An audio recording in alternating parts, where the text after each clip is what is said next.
Dalawang suspect sa pagnanakaw ng sasakyan ang arestado sa Legazpi City, Albay at isang pulis patay matapos pagbabaril ng mga hindi pa nakikilalang suspect sa Hagonoy, Bulacan.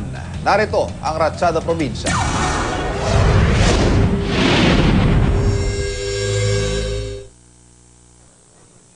Patay ang isang pulis sa barangay San Agustin, Hagonoy, Bulacan. Nag-aalmusal lang ang biktimang si PO1 Alexis Francisco kasama ang kapwa-pulis na si PO1 JD Ventura ng pagbabarilin ng dalawang suspect.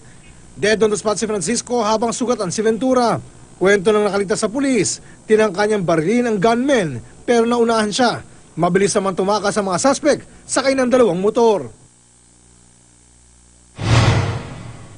Sa isang entrapment operation, naresto ang dalawang suspect sa karnaping sa Legazpi City, Albay.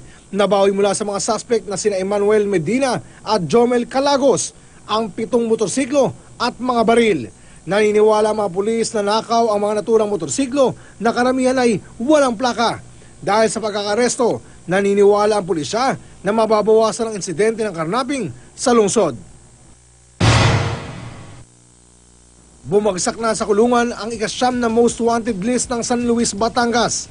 Kinilalang na arestong si Luisito Liao na wanted para sa panggagahasa sa sariling pinsan noong 2012. Para sa unang balita, Oscar Oida reporting.